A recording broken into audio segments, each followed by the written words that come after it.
Audiolibros Yourbook presenta El libro de los espíritus. Autora Allan Kardec. Narración a cargo de Sofía.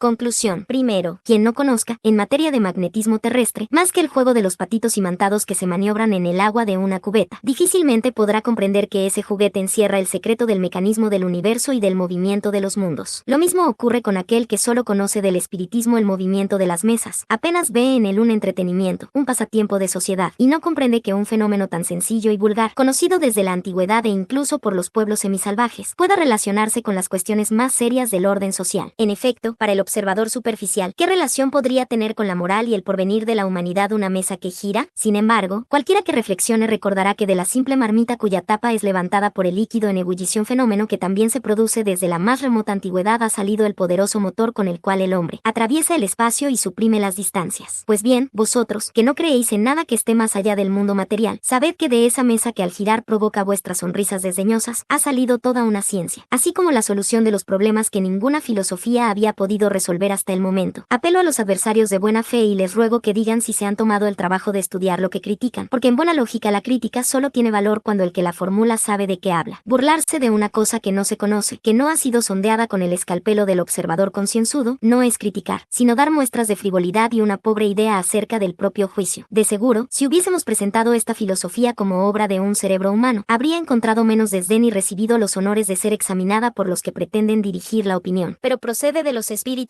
¡Qué absurdo! Apenas merece una mirada. La juzgan por el título, como el mono de la fábula juzgaba a la nuez por la cáscara. Si así lo queréis, dejad a un lado su origen. Suponed que este libro es obra de un hombre, y decíos en vuestra alma y conciencia si, después de haberlo leído seriamente, encontráis en él algún motivo de burla. Segundo, el espiritismo es el opositor más temible del materialismo. No debe causar asombro, pues, que los materialistas sean sus adversarios. Pero como el materialismo es una doctrina que apenas se atreven a confesar quienes la profesan, prueba de que no se consideran suficientemente fuertes y de que se hallan dominados por su conciencia. Estos se cubren con el manto de la razón y de la ciencia. Y cosa extraña, los más escépticos hablan incluso en nombre de la religión, a la que no conocen ni comprenden mejor que al espiritismo. Su punto de vista es sobre todo el de lo maravilloso y lo sobrenatural, lo que ellos no admiten. Ahora bien, dado que según estos el espiritismo se funda en lo maravilloso, no puede ser más que una suposición ridícula. No reflexionan acerca de que, al condenar sin restricciones lo maravilloso y lo sobrenatural, hacen lo mismo con la religión. En efecto, la religión se funda en la revelación y en los milagros. Ahora bien, ¿qué es la revelación, sino un conjunto de comunicaciones extrahumanas? Todos los autores sagrados, desde Moisés, han hablado de esa clase de comunicaciones. ¿Qué son los milagros, sino hechos maravillosos y sobrenaturales por excelencia, puesto que en el sentido litúrgico constituyen derogaciones de las leyes de la naturaleza? Así pues, al rechazar lo maravilloso y lo sobrenatural, rechazan las bases mismas de la religión. Pero no es este el punto de vista desde el cual debemos enfocar el asunto. El espiritismo no tiene que examinar si existen o no los milagros, es decir, si Dios ha podido en ciertos casos derogar las leyes eternas que rigen el universo. Deja al respecto la plena libertad de creencia. Afirma, y prueba, que los fenómenos en los cuales se apoya no tienen de sobrenatural más que la apariencia. Parecen sobrenaturales a la vista de algunas personas solo porque son insólitos y ajenos a los hechos conocidos. Sin embargo, no son más sobrenaturales que los fenómenos cuya solución nos da hoy la ciencia, que parecían maravillosos en otra época. Todos los fenómenos espíritas, sin excepción, son la consecuencia de leyes generales. Nos revelan uno de los poderes de la naturaleza, poder desconocido o, mejor dicho, incomprendido hasta ahora, si bien la observación demuestra que está dentro del orden de las cosas. El espiritismo, por consiguiente, se basa en lo maravilloso y lo sobrenatural menos que la propia religión. Los que lo atacan en ese aspecto lo hacen, pues, porque no lo conocen, y aunque sean los hombres más sabios, les diremos, si vuestra ciencia, que os ha enseñado tantas cosas, no os enseñó que el dominio de la naturaleza es infinito, solo sois sabios a medias. Tercero, decís que queréis curar a vuestro siglo de una manía que amenaza con invadir el mundo. ¿Os agradaría más que el mundo fuese invadido por la incredulidad que buscáis propagar? ¿Acaso no hay que atribuir a la falta de creencia el relajamiento de los lazos de familia y la mayor parte de los desórdenes que destruyen a la sociedad? Al demostrar la existencia y la inmortalidad del alma, el espiritismo reanima la fe en el porvenir, levanta los ánimos abatidos y hace soportar con resignación las vicisitudes de la vida. ¿Osaríais llamar a eso un mal? Dos doctrinas se enfrentan, una que niega el porvenir y otra que lo proclama y lo prueba. Una que no explica nada y otra que lo explica todo y por eso mismo se dirige a la razón. Una que es la sanción del egoísmo, otra que ofrece una base a la justicia, la caridad caridad y el amor al prójimo. La primera solo muestra el presente y aniquila toda esperanza. La segunda consuela y muestra los vastos campos del porvenir. ¿Cuál es la más perniciosa? Algunas personas, incluso entre las más escépticas, se convierten en apóstoles de la fraternidad y del progreso. No obstante, la fraternidad supone el desinterés, la abnegación de la personalidad. Con la verdadera fraternidad, el orgullo es una anomalía. ¿Con qué derecho imponéis un sacrificio a aquel a quien decís que cuando haya muerto todo habrá terminado para él? Que tal vez mañana mismo no sea más que una vieja máquina destartalada y a la que por eso se desecha. ¿Por qué razón habría de imponerse alguna privación? ¿No es más natural que durante los breves instantes que le concedéis procure vivir lo mejor posible? De ahí su deseo de poseer mucho para disfrutar más. De ese deseo nace la envidia hacia los que poseen más que él, y de esa envidia a las ganas de apoderarse de lo que ellos tienen, no hay más que un paso. ¿Qué lo detiene? La ley, pero la ley no contempla todos los casos. Diréis que es la conciencia, el sentimiento del deber, pero ¿en qué basáis ese sentimiento? ¿Cuenta con alguna razón de ser además de la creencia de que todo acaba con la vida? Con esa creencia solo una máxima es racional, cada uno para sí. Las ideas de fraternidad, conciencia, deber, humanidad, incluso de progreso, no son más que palabras vanas. Oh, vosotros, que proclamáis semejantes doctrinas, no sabéis cuánto mal hacéis a la sociedad, ni de cuántos crímenes asumís la responsabilidad. Con todo, ¿de qué responsabilidad hablo? Para el escéptico no la hay en absoluto. Él solo rinde homenaje a la materia. Cuarto, el progreso de la humanidad tiene como principio la aplicación de la ley de justicia, amor y caridad. Esa ley se basa en la certeza del porvenir. Quitadle esa certeza y le quitaréis su piedra fundamental. De esa ley derivan las demás, porque contiene todas las condiciones para la felicidad. Es la única que puede curar las heridas de la sociedad. El hombre puede juzgar, si compara épocas y pueblos, cuanto mejora su condición a medida que esa ley es mejor comprendida y practicada. Si su aplicación parcial e incompleta produce un bien real, ¿cómo será cuando el ser humano la haya convertido en la base de todas sus instituciones sociales? ¿Llegará esto a ser posible? Sí, pues si ya ha dado 10 pasos, puede dar 20 y así sin interrupción. De tal modo, podemos juzgar el porvenir por el pasado. Vemos desde ahora cómo se extinguen poco a poco las antipatías entre los pueblos. Las barreras que los separaban desaparecen ante la civilización, y ellos se dan la mano de un extremo a otro del mundo. Una mayor justicia preside las leyes internacionales. Las guerras son cada vez más raras, y no excluyen los sentimientos humanitarios. La igualdad se establece en las relaciones. Desaparecen las distinciones de razas y de castas, y los hombres de creencias diferentes acallan los prejuicios sectarios para confundirse en la adoración de un Dios único. Nos referimos a los pueblos que marchan al frente de la civilización. Véanse los párrafo